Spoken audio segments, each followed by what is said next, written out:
Hi, everybody. Dale Romans is screen left, and that means three words: get tied on. It's never, it's never anything but a delightful and intriguing and compelling conversation that you have with one of the giants in the game, and certainly one of the best storytellers and horsemen that we know. And we've been with him for a number of years. I'm joined by Dale. Terry's here, as well as Jeff Lowe, and I'm sure we'll hear from Terry at some point during the conversation. But I'm extra special, happy to see Dale. We spend a fair amount of time in the mornings, Dale. Most of the time, just cutting up and enjoying being at the racetrack with all of these characters. But we get a chance to really kind of tap into your horsemanship and to your knowledge, and that's always a fun thing. So I'm delighted, and thank you for joining us. Well, thanks for having me. It's always fun to talk to everybody at West Point. Well, many of us know Dale's credentials pretty much from top to bottom. We have a few new partners, and so I'll do a quick run through. Dale's been a licensed trainer since the ripe old age of 18, scored his first win in February of 1987. He was born for this, really. His dad was a top Kentucky trainer, Jerry Romans, and Dale did his first work, real work, but I know he's been at the barn since he was basically, getting chocolate milk and dreaming about preschool. But he walked his first horse over to a Churchill Downs paddock as a groom at age 12. And he did it from barn 4. That's the same place where Dale sits today. He's won 3 Breeders' Gaylord's Trouble. There you go. That's the name of the horse? Yes. Mine like a steel trap. Dale's won 3 Breeders' Cup races, the Dubai World Cup, graded stakes across the country. Top horses, I would have to say, would include his Preakness winner, Shackelford, Breeders' Cup winners Court Vision, Little Mike, and Tappett's Fly, Dubai World Cup winner, Roses in May, and Kitten's Joy, Patio Prado, Silver Max, Promises Fulfilled, and need we say this, 7 Trumpets was certainly one of his top horses that he trained for us, including our Oaks filly, Coach Rocks. So, and that's just the tip of the iceberg. Before we get to the horses that are over at Dale's barn right now in Dale's care, we're going to touch very briefly on the yearlings that'll be heading his way next year. First one's the Hardspun colt. We teamed up with Vinny Viola and Corey Johnson at the Keeneland September yearling sale on this colt that, Dale, I know you thought was one of the best looking colts in the sale. What was it that struck you about him? I love this colt. He's a big, strong horse, good walk on him. And this is a power team now. You put West Point with those 2 guys, any great things can happen. All of them have enjoyed a lot of success in the game and know how to win. But this was just a big, pretty colt with a big walk on him, and one of those that did everything right. Vinny came to Terry and last summer and said, "You guys buy me a horse," and in the September sale. So we really went to look at it. We wanted to get the right one, and we think we did. We got us a really good colt, and he was, he was the type of horse that anybody'd want to have in their barn. And then after we got him, and he was such a nice looking colt, Corey Johnson, a client I've had for several years, came over and wanted a piece of him. So you kind of like that after the fact, that other people really liked the horse too, and they wanted to buy in, and we put the power team together. Well, his latest video that our own Jason Blewett took down in Florida, he has, he's one of those horses that went down to the farm, and normally they kind of get a little bit, less physical because they're not just like primed for the sale. It's exactly the opposite. His physical got even better looking when I saw him on the walk down there. A lot of them will deflate when they get out of that sale. They're primed for that one day, and you'll see a little backup in them. But all the reports I'm getting on him is he's gone the opposite direction, just like you said. And that's usually a good sign, because a horse that can go through stressful situations, change his place where he lives, go through that sale, and come out the other side looking even better, that's a good sign to get started. See you next spring. I love it. The Kitten's Joy colt. One night, a magical night at Saratoga at the select sale in August, we bought a Kitten's Joy colt out of a Giants Causeway mare. And I guess, I'm not going to say anything that's going to shock you. It's a combination of 2 of your favorite sires, Kitten's Joy and Giants Causeway. Absolutely. And I, since I trained Kittens Joy, and he really got my career going for me. He's the only champion I've had. I've had a lot of runners up, but he was just a super special horse, and he's been a special sire. And I love this colt at the sale. And he was also owned and being sold by one of my good friends and current owners, Mark Holiday. And I even called, I didn't know y'all were on him. And I called Mark and asked him to scratch him because I wanted to train this horse. I said, this horse, I trained his mother, and she was a nice filly. She's been a good producer. And so I've trained his mother and father both. So he's like a member of the family. But of all the colts I've seen by Kittens Joy at the sale, he has the most physical. He doesn't have the white on him that Kittens Joy had, but he's built just like him. And I fell in love with Kittens Joy the first time I saw him at a 2-year-old at a farm in Ocala when he was 2 years old in the early winter of his 2-year-old year. And I felt the same feeling about this colt when I walked up on him at the sale for Mark and went and looked at him. And just how things happen. West Point bought into him, and then I called Mark and said, Mark, just call over and see if they'll let you keep a piece. And he kept a part. And like I said, it's always a good sign when a guy sells a horse, but he still wants to stay in for a piece. Oh, I agree. That's a wonderful sign. And it's great. It's rare that everything kind of comes together perfectly, but it sure seems like it on that colt, and for good reason. It does. And, Mark's a good friend of mine, and Terry's both. And we played a little golf after the sale and discussed this horse, and we're all psyched about having him. He's the type of horse I can see debuting at Saratoga next year and really being an impactful 2-year-old. Love it. The Omaha Beach filly, we just released her last few days. She's already sold out. She's a daughter of the emerging sire Omaha Beach, first crop sire. We were able to grab a piece of this colt when our partner, West Point partner, Jim Hughes, bought the horse at the Fasig-Tipton October yearling sale. She's settling in at Eddie Woods' training center in Ocala, and she's in the early stages of breaking. Dale, Omaha Beach, a son of Warfront, but he looked nothing like Warfront. Warfront's a little bit lower to the ground. Omaha Beach was leggy, 2-turn, massive, and off to a good start.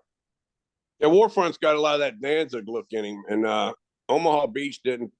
Danzig, Northern Dancer look about him, and Omaha Beach didn't really pick that up. He must come out of his damn side. But people don't remember what a great racehorse he was, and he was a heavy favorite going into the Pegasus World Cup when he got hurt. He would have been a major player in the 3 big races between Pegasus, Saudi, and World Cup, and he got hurt and didn't get to run. But he was a fabulous racehorse. I got to watch him train when he was in Florida, prepping before he got hurt, before the Pegasus, and I just thought the world of him. And I always wanted to train one, and finally I haven't been able to buy any, but this is a good filly, looks like to me, and glad to have her. Wonderful. Well, and thanks to all the partners for jumping in so quickly and selling her out like that. It's much appreciated. All right, on to the horses that Dale has his hands on every day. Beginning with Giant Game. This horse became a graded stakes winner this summer. After a couple of, not so great races, he bounced back with a good second place finish at Churchill on November 4th. He really ran a decent rag figure in 8 3/4, and we are contemplating the grade 2 Clark on Thanksgiving Day. No, I'm sorry, it's the day after Thanksgiving at Churchill Downs. And Dale, I watched this horse gallop this morning. I don't think he's ever looked better, and that's not hyperbole. If you want to, kind of qualify that, please do. But what's your impression of how he's doing right now? Well, you know how much I've always loved this colt, and he's taken a lot of patience. And good owners let trainers do what they have to do to get him right. And nobody pressured me, and we gave him his time. And he had a little bit of a heavy airway when he was young, and he matured out of that. And he had a little aches and pains here or there, and he's done great this fall. I mean, after his Cornhusker win, he that was a great night for us, and he ran well at Churchill the other day. I think he got beat by a really good horse. But I was going to run him in that race at Keeneland, and he came up with a little bit of a cough, and he missed about a week. So if we run into Clark, I think that's a positive that we can move forward off this race, and that race probably tightened him up a little bit. I do have a question while we're on the subject of Giant Game, and obviously we're looking for a wonderful next year for him. Would you ever try him on the turf, especially down at Gulfstream? Well, that's been talked about ever since we got him in the barn. and he hasn't given us a reason to as of yet. We'll just see what happens if we do run the Clark, but I'd love to put him on there at some point. I mean, he's got enough turf pedigree to make you think he could move forward on it. Very good. We'll move on to Misenchanted. This is a 2-year-old daughter of Maximus Mischief. Looks exactly like the sire. It's crazy eerie. She's a very distinct filly, white face, 3 white feet, and she is in the entries for her career debut on Saturday at Churchill Downs. And she's shown plenty of precociousness. We've got Martine Schwann, who's done such great work on Stretch Ride for this 6 furlong sprint. Dale, I know we were talking about her a little bit earlier today. You're pretty high on her. You might want maybe one more work if you could have your perfect scenario. Well, I've never met a trainer going into a first race that didn't want one more work. But you're right. The calendar's catching up to us. And there's one more race at the last part of the meet, but it's going to have so many horses in it may not get in. This one's split, and we had a chance. I know we would get in, and she's worked some really good works at Churchill. This is a barn favorite. She's the pet of the barn. And, I always try to keep a horse in the barn for people that don't know horses or kids that come around to go pet on. And she's taking over that role. She's just a lovable filly, does everything right. Tammy's worked her last 2 works and gives her the thumbs up. And we could come out of work short, but I tell everybody, remember, it's the first race, not the last race. We're looking at a big racing career with this filly, and I look forward to getting her down south. Wonderful. Moving on to Mo Rhodes. He's our 2-year-old Quality Road colt. We own him in partnership with our good friends, Dennis Albaugh and his Albaugh family stable. This particular colt rallied, I think he finished 4th in his sprint debut at Ellis on August 11th. And then he really didn't have much to say on a sloppy racetrack at Churchill back in late October. I know, Dale, that you've mentioned he's been coughing a couple of times at different points before and after the last race. Do you think it's behind him now? I do think it's behind him. He just needed some time to grow up and mature also, I think. And, that track, you remember, was so sloppy, and he didn't handle it all. He's a big flat-footed horse, and those are the kind that aren't going to like it. And so I got the chip readouts today for all the horses that I've run in the last few weeks. And his chip, even though he's a very sound horse, so it's not a soundness issue, his chip readouts showed that he wasn't handling the surface at all. They rated him a 5, which is usually you would think is a horse that has a serious lameness problem. He has 0 lameness problem. So in my mind, it shows that he just did not handle that mud at all. And he did cough a couple of days after the race, and you don't know if he had a little something brewing. But he's trained beautifully in the last week. We'll get a work in him here soon and figure out where we're going with him. I know he's a good horse. It's just a matter of time for him to show it. I'm glad you brought up the chip readouts, because I'm going to bring it up for this next horse, Stretch Ride. We mentioned November 25th. We have a big circle around that day for our undefeated son of Street Sense, scheduled to make his first stakes appearance in the Grade 2 Jockey Club, going a mile and 16th. And I know we talked a little bit about this earlier today. Just looking at the potential field, do you think we might be one of the shorter prices that day? I do think so. I mean, if you look at it, the 2 mains, the top 2 mains I've seen break at Churchill, Bill Mott's colt the other day, and then the horse Nash for Brad Cox, and neither one of them are going to wheel back that fast. And then Danny Gargan's horse that won so impressively over at Keeneland, the full brother to Midge, he's going to the Ransom. And if you look at all the rest of them, I think we fit right in there. I'd see us being, we're going to be at the bottom of the program in the selections, I believe. So one of those spots. Excellent. This horse doing good. He worked today, and I'd say this all the time, and I'm sure all the partners have heard me talk about it. There's 3 types of horses to me. There's the kind that you can work hard and they melt and go the wrong way. And there's the kind you can work hard and they maintain. And there's the kind that you can work hard and they move forward. And he's been the latter. And every good horse I've ever trained, every top horse has been one that the more you did with them, the better they got. And he went by himself. You can look at his work schedule. What's that? He went by himself today, and the splits that Baldemar Bahena, your assistant, showed me, I mean, they're phenomenal. Yeah, he went in a 47, minute change flat, minute 13. Yeah, 113 at 7/8 and 29.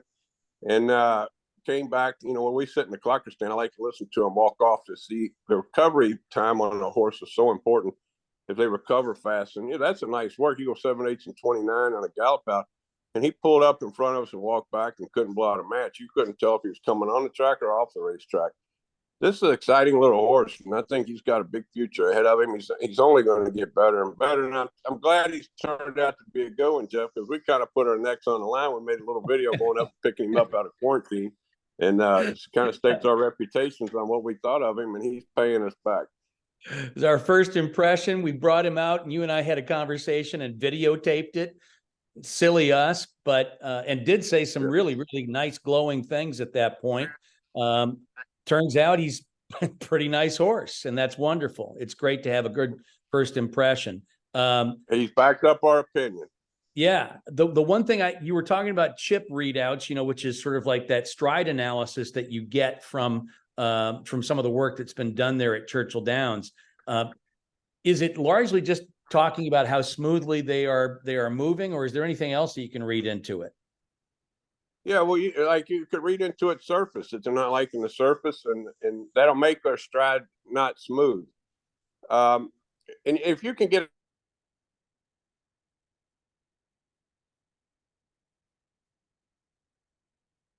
Whoops. so, if I have this number one, what you want is one, and that's as smooth as they get. But you can go back and look at the race, and the horse would get a 5 that might have been bumped or something went wrong in the race, or the horse was pushed out, so the stride gets knocked off. And you have to analyze the video to back up what a negative is. But on a positive, there's nothing to look at, because they went around there all the way positive. This horse has run twice, and he's gotten 1 both times, and it shows the motion of a really good horse. There he is, cooling out this morning, and Dale is 100% correct. I watched him as he was, cooling out, walking with his hot walker, and he absolutely did not look like he was at all stressed by the work. And I think we may have lost Dale his signal, which is unfortunate, but we'll try to get him back. Jeff Lowe, I won't presume upon you to give me feedback, because I'm sure you're trying to get him back on. But Terry Finley, because you're on, you're the guinea pig, you're the victim here. If you've got the ability, yep, he's off mute. Tell me a bit about the story as it has unfolded for you. Have you been surprised by how quickly this horse has really reached one of the top positions in our 2-year-old class? Yes, I think you have to be surprised, right? Jeff, we got a horse that cost $5,000 as a yearling by a smart pinhooker that took him over to Europe. A smart buyer ended up calling me the morning that he sold and saying, I might have a horse that could be very interesting to us. So yeah, you have to be surprised. There's a lot of money that gets thrown around, especially at the yearling sales, at the 2-year-old sales, and about 98% of them are in a position that is subordinate to us, and our position of being what should be one of the top 2 or 3 choices in the race at Churchill. So we're in great shape. It's very exciting. He's it's not like he's by a backyard sire. He's by a stallion who's really going to be is going to leave his mark right long after he leaves the breeding industry. So just very, very exciting. And I know Dale, I don't think we knew what to expect when I called Dale. We called Dale and we said, hey, we got a horse in Europe that we bought that we're interested in sending you. So would you take him? That's what I remember. That's what we asked Dale. Bring him on. I got space. Bring him on. He's done a great job for him.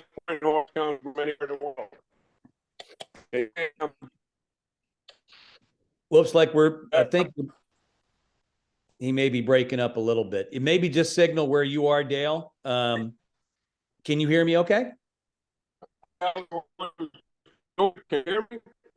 Yeah, it's a little bit, sort of broken up digitally. Let's plow on if we can and see how things kind of go here. The last horse we need to talk about is Winger. We're going to wrap things up with him. He's a 3-year-old, still a maiden, kind of had a rough time over the summer, going through some physical ailments that, came up in a race in June when he clipped heels and lost the rider, Martin Garcia at Churchill Downs. Fortunately, he escaped serious injury for both the horse and the rider. Took a little while to bounce back, though. He returned to the races on Saturday at Churchill, and he unfortunately didn't hit the board, but he showed some run at the end and was beaten about 4 lengths for everything. So Dale, if you can hear, there you go. If you can hear me, what's your thought for him over the wintertime? I know you were talking maybe Turfway. Yeah, we're going to try him in December at Turfway. This horse is better than he showed the other day, but he's another one. He's just kind of a big old lug, right? And he takes a lot of training. I think he needed that race under him. And I think he'll do fine. We take him up to Turfway and get him running on a regular basis. That's the main thing he needs. He needs racing every 3 weeks. Some of those big and when ones, he gets to doing that, there'll be improvement. Very good. All right. Well, we've made it through. We're going to test the waters here just a little bit and see if we can keep Dale's signal going good enough while we take any questions from partners. I did hand you the one question from Mike Tivnan, who is a Giant Game partner, who asked about the turf for him this wintertime. But I'll ask, I have a question. I've got a question here. Let me read it here. Yeah. What's the winter plan for Stretch Ride? Will he go down to Florida with you? Yeah, he'll go to Gulfstream, and then we're not married to Gulfstream prep races. We can ship from Gulfstream to anywhere. But if you look around the country, you look at the Derby, the Triple Crown races. There's something about that warm, salty air prepping a 3-year-old in South Florida. But we've been known to go anywhere. I mean, took a couple of horses through New York preps, have taken them through New Orleans preps based out of Gulfstream. And, we have horse will travel. And I tell everybody, I don't like to pick races we're going to run in early, but pick weekends, and then we'll figure out which race and where it is. I know that's a little bit hard for West Point Nation because we want to plan, but we'll be at Gulfstream. That would be our first preference, but it doesn't mean we were married to those races. We've got a couple of Q&A questions here. Dan Rivers. Oh, Dan wants to know, how's he doing with his lead switching? He was perfect this morning, but I guess the race will be the telling test. That will be the tell. We were doing our little figure eighting in the chute, trying to get him to practice switching back and forth. And he did that for about 5 days, and it got him so wired up, and he's such a man these days that we had to quit doing it.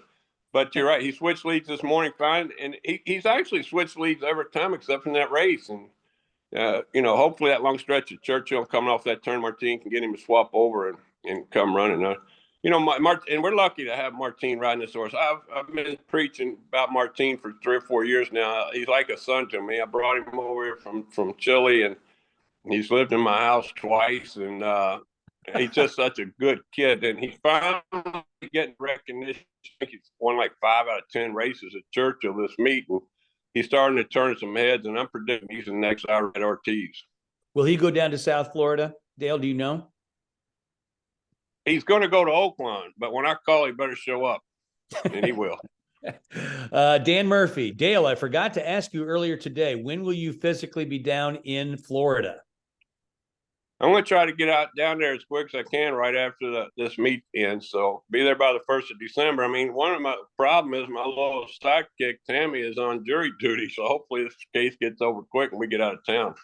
If that cold snap comes in after Thanksgiving like they're talking about, I'll be like the geese heading south. Mike Andriatola wants to say, hi, Dale. It's Mike up in Boston. We have COVID. Oh, I'm sorry to hear that, Mike. Won't be at Miss Enchanted's race, but we'll see you for Stretch Ride's race. So Mike is returning. I know he spent a fair amount of time with you in the clocker stand that one morning. That clocker stand is open to all, correct, Dale? There's no entry fee, or there's no initiation right to get in that clocker stand. All you have to do is have my approval, and West Point Nations always has my approval. Show up. It's we've had a lot of fun up there in that clocker stand. And sorry you got COVID. I mean, get better. That's more important than anything. And don't travel before you start feeling better. Very good. I've got a question from Mike. Maybe Mike. No, it's not Mike Andriatola. Mike wants to know, will you give Stretch Ride a break after this race before he starts racing as a 3-year-old? We won't turn him out on a farm. I've never had good luck doing that. And I think Terry and I've talked about it. He doesn't like it either.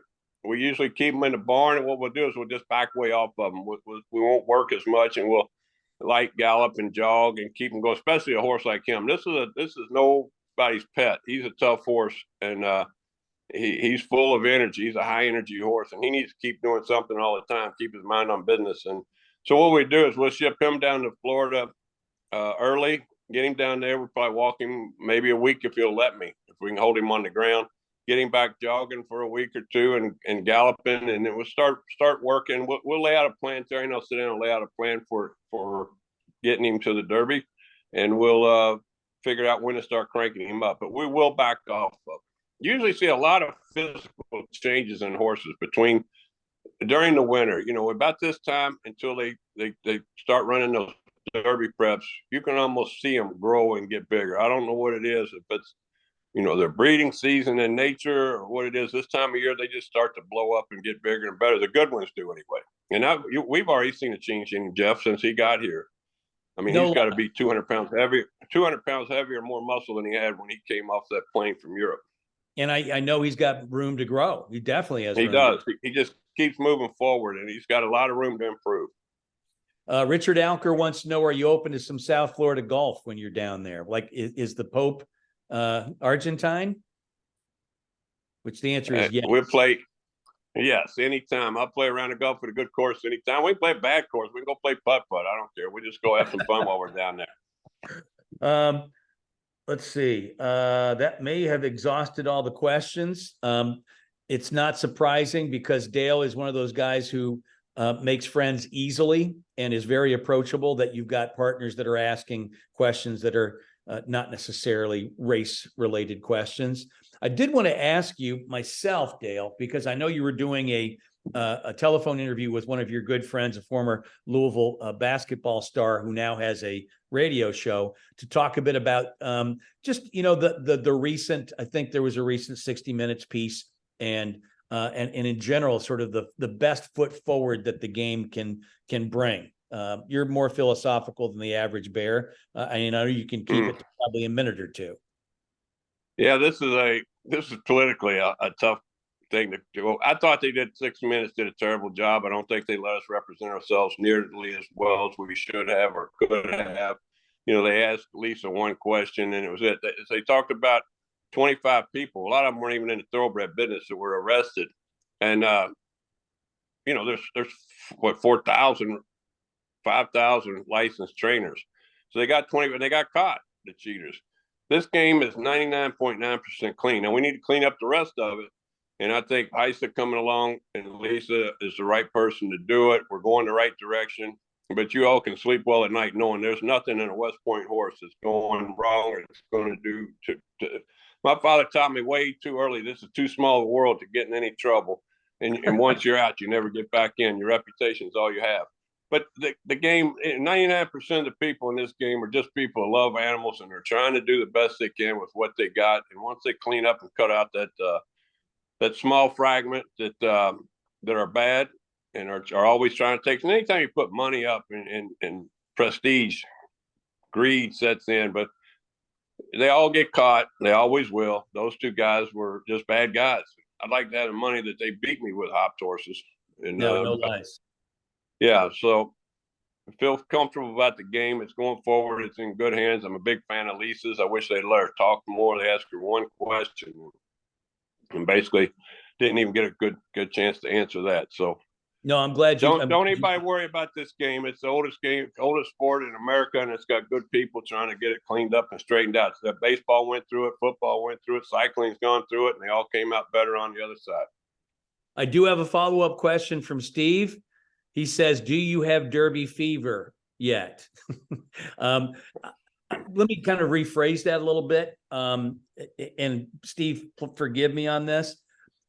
Do you get that type of feeling with Stretch Ride, who's, you know, at the forefront of our 2-year-old class in terms of 2-turn horses? Do you get the kind of feeling you've had because you've been to X amount of derbies with horses over the years and have hit the board with a number of them? Do you get the same kind of feeling that you do, or what kind of feeling are you looking for? I'm going to answer the first question first. I caught Derby fever in 1979 when I watched Seattle Slew run down the lane at Churchill Downs when I was 9 years old, and I've never broken that fever. The Advil can't break that fever. And but this is an exciting prospect. I have learned to temper my expectations on young horses like this, and I want everybody out there to understand this is a process and a journey to get to the Kentucky Derby, and there'll be bumps along the way. There'll be bumps in the road. It's going to be how we manage it. We manage our expectations. I think he's going to run a big race this weekend, and he's one of the most exciting horses I've had pointing towards that Derby in a long time. And I think that everybody should get excited, but it's a long road, a lot of bumps, and we just got to keep going along and managing him properly. Very good. I'll leave it up to, let's see, any more partner questions? We've had a number of really good ones. No one asked me what type of cigar Dale smokes. If you're looking to try to get on his good side down in South Florida, do you have a brand that is near and dear to your heart right now? Any free ones, but the Rocky Patel's been my go-to lately. So, but I love them all. So any of them, anybody wants to smoke a cigar, let's do it. I want to take a minute, Jeff, and just thank everybody at West Point that supports me, and it really makes me proud that how quickly when a horse is assigned to me, it sells out, and that really means a lot. That shows me a lot of support and keeps me getting up in the morning knowing people appreciate what I do. That's very, very kind. Terry, you've known Dale for a few years here. You guys kind of cut your teeth together in the business. Anything you want to add before we say sayonara this afternoon? We did. There is, Jeff, Dale grew up with the governor of Kentucky, who just got reelected for a second term and is, I think, just really a great leader and will be on the national stage in the near future. But anyway, I've gotten to be friends through Dale with the governor as well. And I just think it's the coolest thing that every time I see the governor, I actually had a chance to see him the other day when he was elected. They had the acceptance speech and everything. Every time I see him, he says, "There's nothing that I'd be prouder to do as the governor of the Commonwealth of Kentucky than to stand on in the winner's circle after the Kentucky Derby and to give the Kentucky Derby trainers trophy to Dale Romans." So I think you're really dealing with somebody who has garnered and retains the respect of people all across the industry, even people that don't agree with them. He's been very, very active. He's been selfless in his devotion to the horsemen's causes. And I love the fact that he just hasn't fallen in line, or he hasn't fell in line with just the general outlook of a lot of the horsemen's groups up until now. Like, if the tracks say this, then we have to say the opposite. And he's been a voice of reason for a long time. And I think now, especially with the advent of HISA and the things that we have to do to make progress in our business, a person with the respect and the admiration of Dale Romans is going to be even more important as we navigate our industry through, especially the HISA deal. Like, it's not an experiment; it's in play. And I know that Dale has been very, very good with his input and his outlook and his support of a HISA. And I know it's not easy because there are plenty of people that address him either in the trainer stand or at sales or at the racetrack that want him to stick with the old way of doing things from a horseman's perspective. And Dale Romans is not doing that. He's looking at progress and he's looking at evolving this great business into into a spot where we're all doing better. So anyway, that's kind of a long-winded answer to say, yes, we're friends, but I greatly admire his position and the roles that he serves in the horse business overall. Dale, I don't think you're getting fired anytime soon. I think No, you- that's not today. Thank you, Terry. And I'll tell you what, I want to add to that one quick. You know, Andy is a friend of mine. He's been a friend a long time. But my other friend, one of my very closest friends, Mark Bacon, is the president of Woodford Reserve that sponsors the Kentucky Derby. And I couldn't think of anything better than to get a trophy from those two guys at Derby 150 with Stretch Ride. Let's So do it. I have Derby fever? I've got Derby fever.